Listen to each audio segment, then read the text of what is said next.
Waterlooville at home. Who? I know. Don't get that right. I know, that's Havant, right. isn't it? Havant, yes. I thought you said Hamden. No, Havant and Waterlooville. Local dialect. Both of them. How easy is it to prepare yourself, same team, within 4 days of each other? Well, you've got to have the right group, so pretty easy, because I think the group we got, I've already heard people saying in earshot of me, I hope the gaffer don't change too much, I'm all right, I'm ready to play, and this, that and the other. So, and the ones that haven't played want to play, so selection still as difficult as ever, because we want to get through to the next round. We did okay in a lot of areas on Saturday, but unfortunately we let 3 goals in, which is not like us.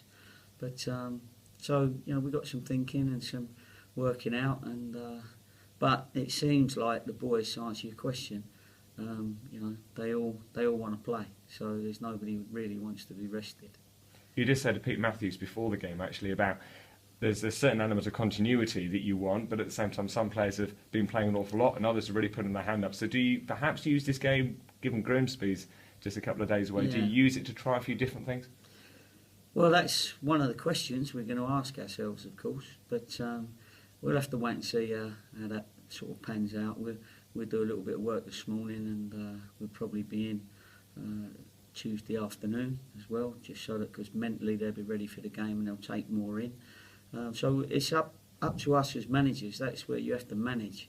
This is where you earn your money, really. That don't mean to say I want to sack if we lose the next 2 games, but they're 2 important games, and we've got to make sure that we not only make the right selection, but that selection, that group are happy with that selection as well, or at least understand why we've made that decision to play that particular team. Of course, anyway, you can always change within a game when you know what the situation is, but the other day we were 2-0 up and 3-1 up, and unfortunately it didn't work out because we ended up drawing 3-3, but we're still in the cup, and we're looking forward. Everybody's looking forward to the replay, and I'm pleased about that. Nobody's sort of gone, oh no, it's another game. Certainly the players or the management haven't, and hopefully if the supporters turn up for the game, they'll see a good game, because they're a good football team, and as I said, you can't take them lightly. They're decent, and we enjoy watching, as a management group, decent games. Can you bring in anything different, because it's such a tight turnaround? I don't know how much analysis you can do of how Saturday went. You can't really spring any surprises because they know you so well as well. Yeah, I mean, they'd have watched the video, and I've spent all night watching the video again. So that's the second time to watch it. Obviously, you look at all different aspects of the game, and they would have thought that they could see weaknesses. We would think that we saw weaknesses, and in the end we were both right, because we both let in 3 goals. But we also scored 3 goals for both teams. So listen, we'd be here 3 hours if I told you all the thoughts that were going through my head. But we'll wait and see, and the more I'm in this job, the luckier I get.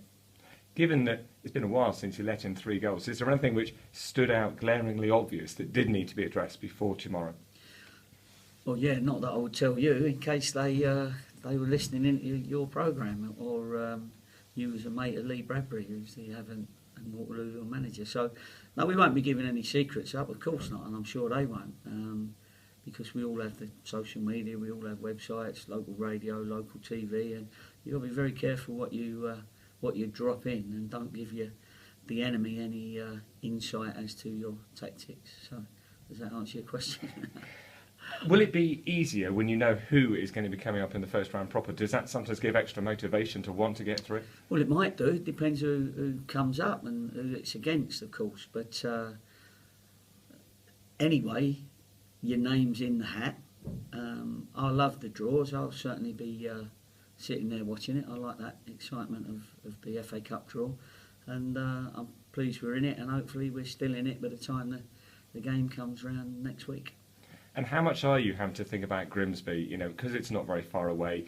Does this game tomorrow become a bit of an inconvenience in the preparations for a tough game against Grimsby?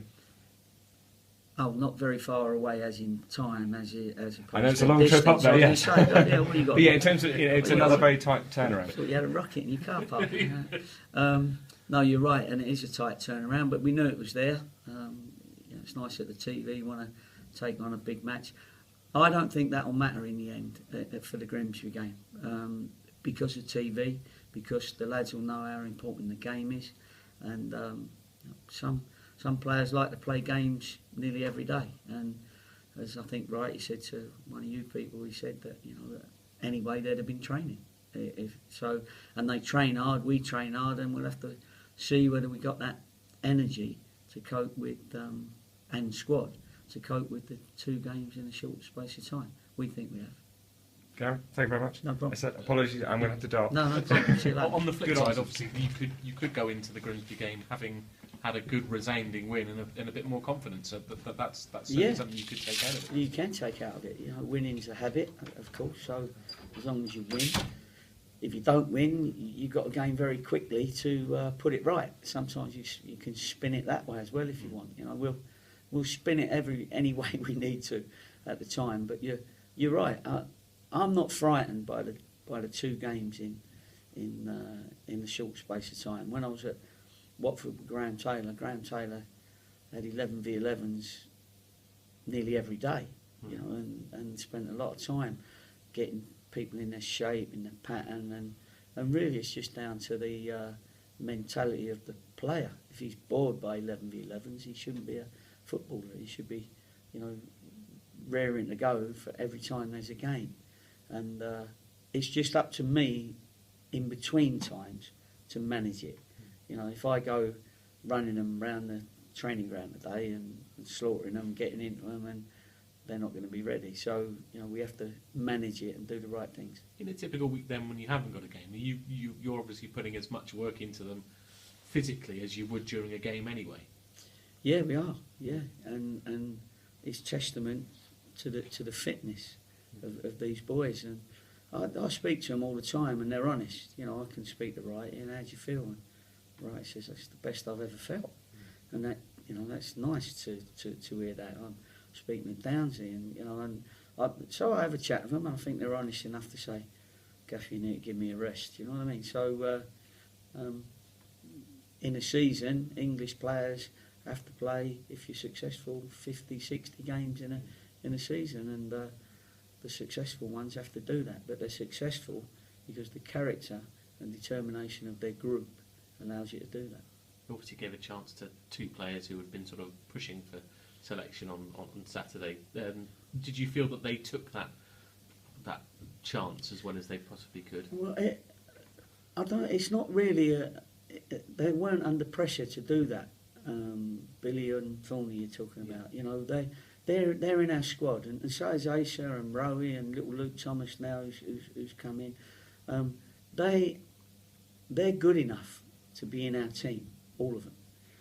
However, they were the ones that hadn't played during the pre-season. They didn't have the pre-season time that I had with the others, and because we're still in the first, we're in the draw for the first round of the cup, and because we're second in the league by 1 point, it was that group that had started on day one that have sort of got us there. So people like Varney and Billy, and not so much Billy because Billy was there at day one, but Varney, Rowie, Asa, they've just got to wait their opportunity because they didn't come into the fray until a little bit later. So of course, if a team's going quite well, you can't really change that team. And I'm trying to give them cameo roles at the moment to keep that interest for them and to let them know that you are in this squad. But until we have a couple of games where we've had individuals have had poor games or an injury, it's going to be difficult at the moment. So I have to keep managing them at the minute as well because we've got a squad that everybody wants to play, and that sometimes is a difficulty for a manager. One obviously you did throw on was James Dayton, first chance, and he looked lively. Is he giving you what you were expecting him to give? Yeah, well, I mean, we've only come in to see me, and we'll come on to dates, and because I felt that at the time they'd just got back to 2-1, and I felt that at the moment Billy and Varney, chicken and egg, how do you get the 90 minutes? Well, you just got to get the 90 minutes when it comes around. But I felt that with 25 minutes to go, I didn't want to have them on their last legs as they hadn't been playing regularly. And Munsey got the knock anyway, and the physios assessed it pretty quick, and it was right on his good foot on the top where he does all his striking and all that. So that gave us an opportunity to bring dates on as well. So and he did okay and should have scored when he hit the post. He set up right his header where he put George in, and so he listen, I know him well, and you know at the right time he'll get his opportunity. So it is one of them that it's good that we've got the ability and the changes on the bench when required. How is Jack? Is he Jack Munns? Was it just a sort of a bruising, or is it something a bit more? Yeah, it's no more than a bruise, and you know once a player knows it's just a bruise, you know it's just a little bit of discomfort. So I'm sure he'll be available for the week for Tuesday. You mentioned also that you'd have to do a bit of work on your defensive shape just to tighten things up again, because it's the first time you conceded 3 goals under your management, which must have been a bit of a it was a bit of a shock, but you know the third goal he wouldn't get that in at that angle if he did it another 99 times. The second one we defended, but it hit Dickey and went in and for an own goal. What was the first one? Now you're talking a header from a corner. And that one, Downsy put his hand up and said, "Yeah, we'd worked on," and that was just down to an individual player doing well to get on the ball, and us, after working on a few things, switching off or getting done by it anyway. So that's what we've got to work on, that making sure that their cleverness, because they were clever from some of the set plays, as we are, and we've got to make sure that their cleverness doesn't cost us. You don't think that 3-goal sort of blip, as it were, is something that's going to be... I think that happens all the time. Yeah, it's just going to be a one-off. Well, I hope so. Yeah. You know, I've had a couple of promotions at Bristol City and Yeovil, and sometime during that season we've got beat 4 or 5. You know, it's just that sometimes 6, sometimes on occasions everything an opposition team hit goes in. Now they had 4 shots on target, Havant and Waterlooville, and 3 of them went in. Now that's not a normal statistic. That's certainly not against our defence or goalkeeper. Excellent. Cheers, Gary. Thank you.